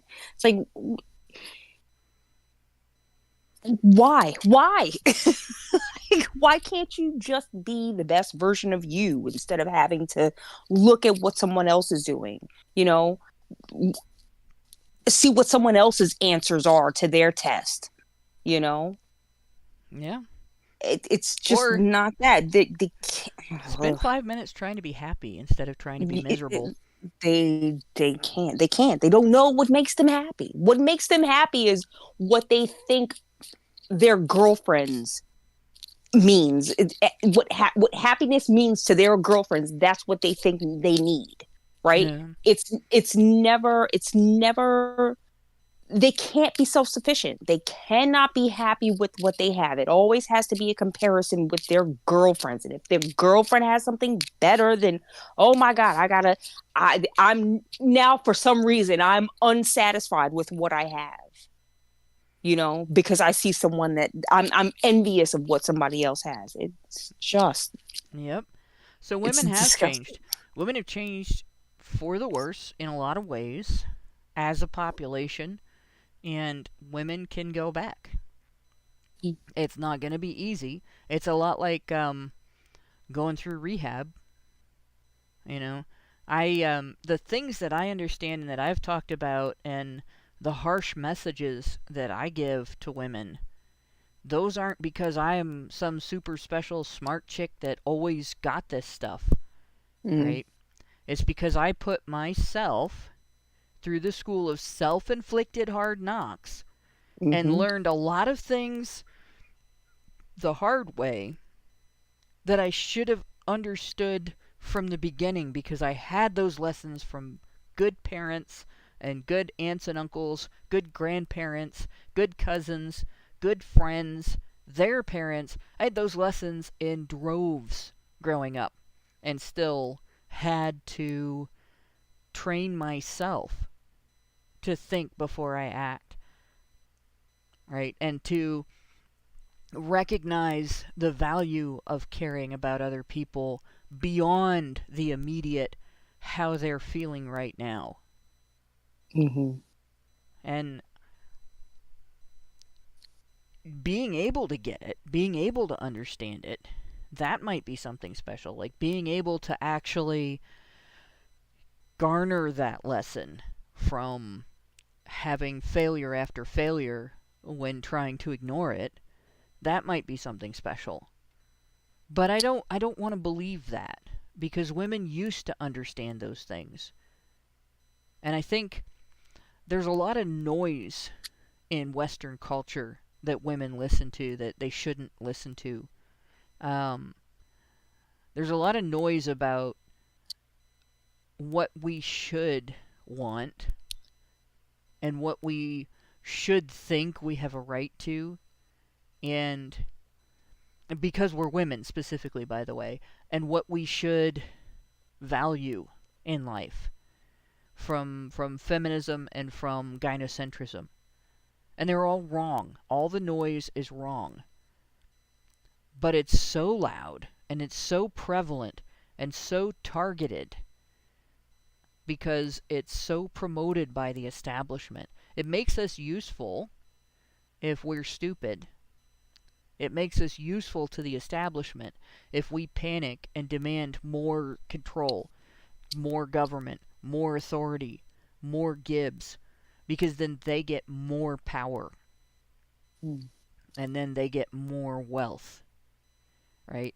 So it's going to be hard because women are going to have to get over their safety net addiction. And that's more addictive than heroin. It's more addictive than any drug that's ever come out on the market.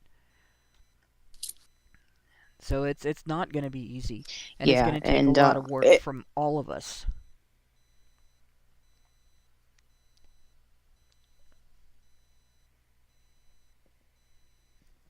Go ahead, Lorna. Yeah, I think you cut out for a little bit. Yeah, but I was just gonna say, like, I think inherently they know that the government is their safety net. You know, they won't acknowledge it at all. You know, they will scream to the hilt that they are strong and independent, and I take care of my kids. But further couldn't be from the truth. Yeah. Sorry. I'm trying not to do that. I've been But trying yeah, all the whole show. poor Hannah. Oh my gosh. It's October. It It'll be is better next month. Yeah, we're getting close to the winter time. I fucking hate winter time. Yeah. I like all the seasons. There are some things that are harder to deal with than others. Yeah. I got a dumb parable here for you. Because I remember this from when I was a little kid. So there used to be all these little independent circuses that would go around, and they just would have like one tent and a couple of little fenced-in areas with animals. Like one time there was one that had llamas, which was a disaster for us because llamas bite. Camels do too, and they spit, and they're nasty. But in any case, this one had acrobats, and the tent was actually tall. It wasn't just, a little tent with a little show in it. It was like actually 2 stories tall, and they're flipping around. They had a trapeze, and they had one of those. There was a chick that hung on to a device with her teeth and spun around and all that kind of stuff, right? Mm-hmm. And they had a net underneath. And one of the trapeze artists fell down and fell on the net and landed part on and part off of the net. So his leg was sticking out of the net and over the edge of the net. And he got carried out on a stretcher. So I had to ask my mom, what's going on? What happened to him? And she's like, well, he broke his leg. And it may have knocked him out, too. And, because he didn't look like he was conscious. But he landed on the safety net. So he should have been safe, right? Mm-hmm. But the safety net broke his leg and knocked him out. Because he fell in the middle of the upswing from, like, the trapeze, the arc of, how trapeze is like a swing, and it swings up, and you're moving up, and then you start to fall, and you grab the other one when you're falling, but he didn't. Mm-hmm. So he was falling from high height. Okay, at an angle. Yep. And yeah. It was not good. He turned out ultimately to be okay, but that was my lesson in safety nets. It's not a safety net. It's you might not die. Yeah, he didn't hit the ground, but he still got hurt. And I always say that people will do things with a safety net in place. People will do things they would never try otherwise. Yes. And that's dangerous if the thing doesn't have a good, payout. Like the risk is too much for what the reward is worth. And then at the other end of it, because safety nets are prevalent, and this is the more dangerous, and in my opinion, people will choose to not do things that they really should do because there's not a safety net. And a lot of the kids that I grew up with, we all played on the monkey bars together, and we would jump around. We had a game called Monkey Bar Tag, where if you were it, you could touch the ground, but if you were not it, you had to stay on the monkey bars. So you couldn't touch the ground. And of all of the the kids, I was the only girl who would jump from one side of the monkey bars to the other over the head of whoever was it in order to avoid getting tagged. Some of the boys would do it, but not very many girls would do it, and because they were afraid, and there was no safety net. But if I was going to fall, I was only going to fall like 10 or 12 feet. It would hurt, but I'm not going to die from that. And I didn't need a safety net in order to avoid getting tagged. It was the only tag I was good at, because if we were just running around on the ground, I was dead meat, because I had asthma and I couldn't run really fast. But you put me on the monkey bars, and I was better than most kids were on solid ground. My nickname was Monkey. One of them, anyway. That was one of the nicer ones. But, and you know, that little shit was another one of my nicknames, so there you go. But in any case, like, women have that tendency to create environments, whole environments, where things that people should be doing are not happening because there's no safety net. Yeah. And risks that people should be taking in order to obtain rewards that they really need to have are not happening because there's no safety net. So that's what needs to change. Women used to understand that safety net addiction was dangerous, and now they don't. Yeah, safety nets become safety hammocks or safety leashes or safety nooses. Yes. Yep.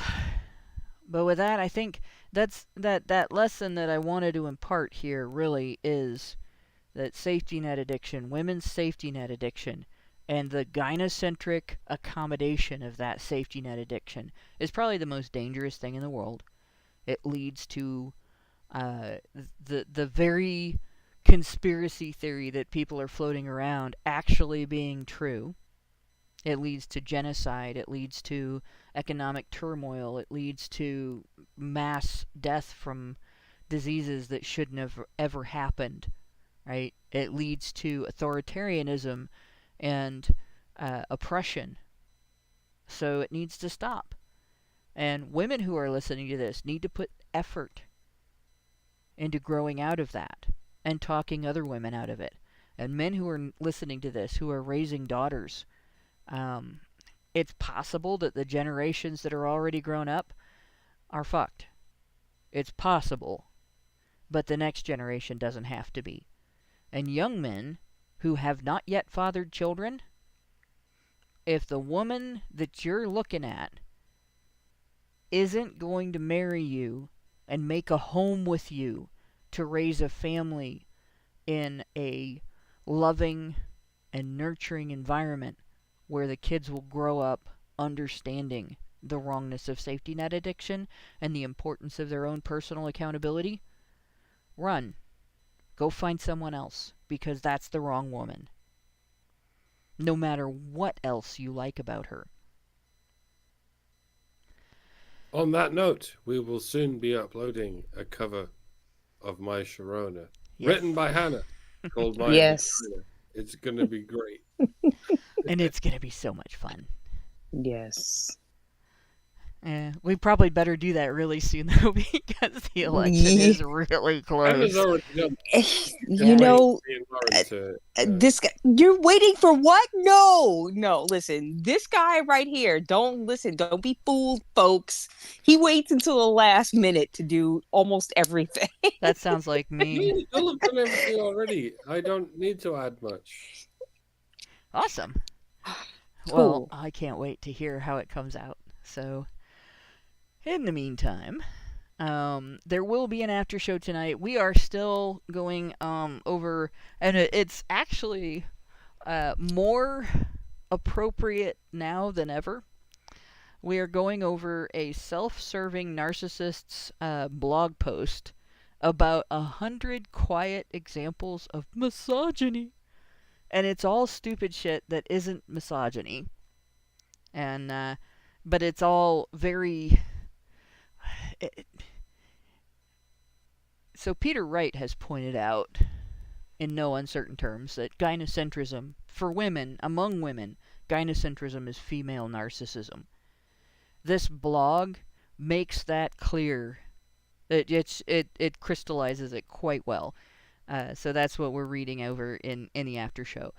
I didn't do our spiel at the beginning of the show, so I'm going to do it now, because this particular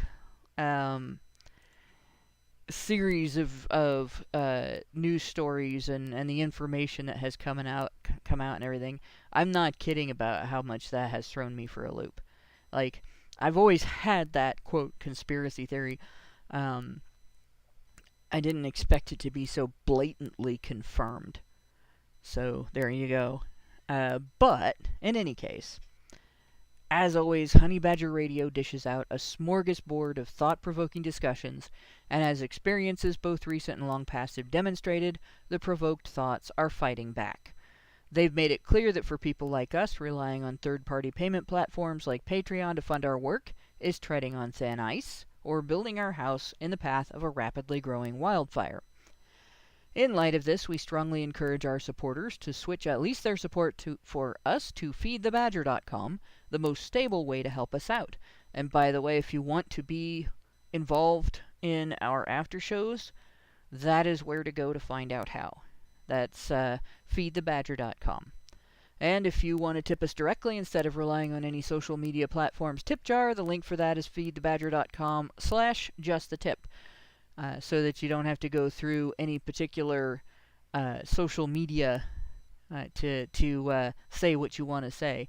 And unlike some, we will not censor you unless you say something illegal, like advocating violence, and then we will have a few things to say about that and why you're wrong. But in any case, as always, the same risk applies to our social media platforms, which is why you should further provoke the thought police by tracking our thought-provoking discussions on honeybadgerbrigade.com, where you can find your way to all of our content, as well as a link to feedthebadger.com in the drop-down menu at the top of the page. And every episode we post on honeybadgerbrigade.com, so you should be able to go through and find all the old ones as well. You can look through the topics and find all kinds of different things.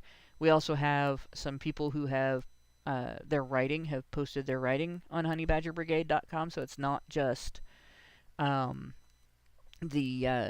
shows. So take a look. Go in, take a look around, leave comments, have knockdown, drag out arguments in the comments, and you can even cuss at us and we will not delete your comments. As long as you're not going to get us arrested or shut down, have at it. We might cuss back. Yeah, we might cuss back. I only cuss a little bit on days ending in Y and stuff. I blame Karen. Karen taught me how to cuss. I was totally innocent before I met her. I swear. I mean, no, that didn't come out right. Thanks everybody for listening. This was the creepiest sausage. I guess it's appropriate given that it's almost Halloween. Yes. But thanks for listening to the creepy ass sausage. Thanks you guys for sticking this out with me, because this was like slogging through this particular subject matter was hard. And thanks to everybody who works in the background to make things happen at HBR Talk. This is going to be a rough one for them to come up with a thumbnail for. Good night, all. We will see you. Right, activists are machines, dude. Okay? They are literal machines. They are talking point machines. They are impossible to fucking deal with, especially if you have like a couple dudes who have good memory on top of that too. Holy shit, you're fucked.